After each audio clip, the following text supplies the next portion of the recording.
আমাদের প্রজেক্টটি মূলত দুই ভাগে বিভক্ত। একটি হচ্ছে আমাদের পলিউশন, আরেকটি হচ্ছে আমাদের স্মার্ট সিটি। আমি প্রথমে আমাদের পলিউশন দিয়ে শুরু করছি। আমাদের পলিউশনটা হচ্ছে কলকারখানা। আমাদের বাংলাদেশে প্রচুর পরিমাণ কলকারখানা আছে। কলকারখানাগুলো মারাত্মকভাবে জ্বালানি, অনবায়নযোগ্য জ্বালানি ব্যবহার করছে এবং তারা এই যে বর্জ্য পদার্থগুলো আছে এগুলো না ছেকেই ফেলে দিচ্ছে এবং যার ফলে আমাদের নদী দূষিত হচ্ছে। বাংলাদেশ নদীমাতৃক দেশ, কিন্তু আমাদের বাংলাদেশের নদীগুলোর অবস্থা খুবই খারাপ।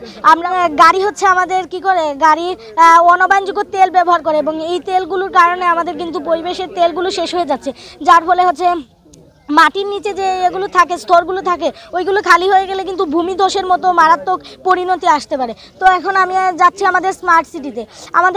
আমাদের বাংলাদেশ নদীমাতৃক দেশ, আমরা নদীগুলোকে রক্ষা করব। নদীগুলোর মধ্যে কিন্তু থাকে স্রোত। আমরা যখন এই স্রোতের মাধ্যমে যখন এটা ঘুরবে, তখন টারবাইনটা ঘুরবে, তখন হচ্ছে বিদ্যুৎ উৎপন্ন হবে। আর এই বিদ্যুৎ দিয়েই চলবে আমাদের বাংলাদেশ এবং আমাদের এই বাংলাদেশে অন্য কোনো দেশের কাছে বিদ্যুতের জন্য হাত পেতে থাকতে হবে না। তাছাড়াও বাংলাদেশে কিন্তু অনেক খোলা মাঠ রয়েছে এবং এখানে যদি আমরা সোলার প্যানেল লাগাই তাহলে কিন্তু প্রচুর পরিমাণ বিদ্যুৎ উৎপন্ন সম্ভব এবং এগুলো দিয়ে আমরা আমাদের বাংলাদেশকে চালাতে পারবো। তাছাড়া এখানে হাইব্রিড গাড়ি ব্যবহৃত হবে। তারপরে হচ্ছে এখানে থাকবে ভূমিকম্প ডাইরেক্টর, যেমন একটা বিল্ডিং যদি নাড়াচাড়া শুরু করে তাহলেই সাইরেন বেজে উঠবে। আমি আপনাদেরকে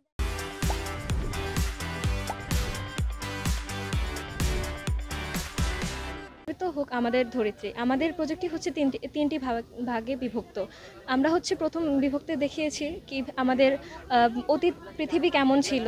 তখন হচ্ছে সবুজ শ্যামলী গাছপালায় হচ্ছে আমাদের পৃথিবী অনেক সুন্দর ছিল এবং ধীরে ধীরে হচ্ছে বর্তমান দ্বিতীয় ধাপে আমাদের দেখিয়েছি যে আমাদের বর্তমান পৃথিবীতে হচ্ছে এই শিল্পায়ন নগরায়নের ফলে হচ্ছে আমাদের এই সুন্দর পৃথিবীটার জীববৈচিত্র্য হচ্ছে প্রায় বিপন্ন হতে চলছে। তারপর হচ্ছে মানুষ অহরহভাবে হচ্ছে গাছ কেটেই চলছে। তারপরে হচ্ছে আমরা যেটা দেখিয়েছি তৃতীয় বিভক্তি দেখিয়েছি যে হচ্ছে আমাদের ভবিষ্যতে আমরা কি পরিকল্পনা করতে চাই। ভবিষ্যতের পরিকল্পনা আমরা হচ্ছে বিভিন্ন জিনিস দেখেছি, যেমন হচ্ছে আমরা বিভিন্ন প্লাস্টিক ব্যবহার করে হচ্ছে প্লাস্টিকের ব্রিক তৈরি করে আমরা হচ্ছে বাড়ি তৈরি করতে পারি। এতে হচ্ছে প্লাস্টিকে পরিবেশের সাথে না মিশার যে একটা জিনিস থাকে, এটা হচ্ছে তেমন একটা ভয় থাকবে না। তারপরে হচ্ছে আমরা পাইজোইলেকট্রিক একটা মডিউল দিয়ে হচ্ছে বানিয়েছি। এটাতে হচ্ছে যখন গাড়ি যাবে তখন হচ্ছে বিদ্যুৎ উৎপন্ন হবে। তারপরে হচ্ছে আবার টারবাইনের সাহায্যে এরকম হচ্ছে আবার বিদ্যুৎ উৎপন্ন হবে। এছাড়াও আরও অনেক কিছু দিয়ে এইভাবে বানিয়েছি। আর আমাদের মূলত এটাই ছিল যে হচ্ছে আমাদের ধরিত্রীকে হচ্ছে পুনরুজ্জীবিত করার জন্য আমরা ভবিষ্যতে কি করতে চাই, এটা নিয়েই ছিল আমাদের আজকের এই প্রজেক্ট। এখন আমাদের প্রজেক্টের কি ফ্যাক্ট হলো, আমরা প্রজেক্টটি প্রোগ্রামিং দিয়ে তৈরি করেছি। এখন আমাদের প্রোগ্রামিং রয়েছে আমাদের ল্যাপটপের মধ্যে এবং আমাদের ল্যাপটপের সাথে যখন আমরা ইউএসবি কেবল কানেক্ট করব তখন আমাদের আরডুইনো উনো এটার মধ্যে আমাদের হচ্ছে প্রজেক্টটি আপলোড হয়ে যাবে, আমাদের পুরো প্রোগ্রামিং কোডটি আপলোড হয়ে যাবে। যখন আপলোড হবে তখন আমাদের ব্রেডবোর্ড আর হচ্ছে অন্যান্য বিভিন্ন জিনিসের মাধ্যমে আমরা আউটপুট পাবো।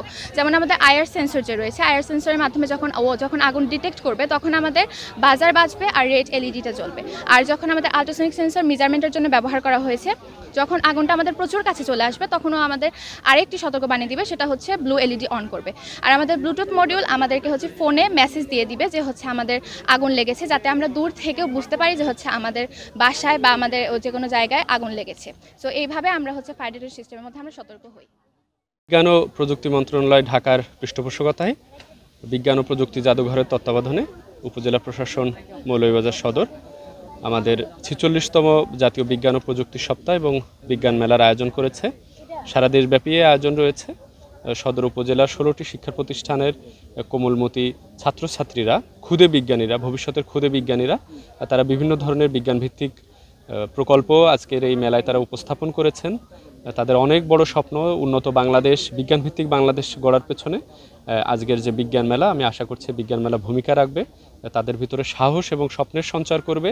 আগামী দিনের বাংলাদেশের নেতৃত্বে তারা যখন থাকবে, বাংলাদেশ যেন একটা বিজ্ঞানভিত্তিক উন্নত একটা দেশ হয়, সেরকম একটা দেশ গঠনে আমাদের আজকের তরুণ সমাজ, আজকের এই ক্ষুদা বিজ্ঞানীরা ভূমিকা রাখবে বলে আমার বিশ্বাস।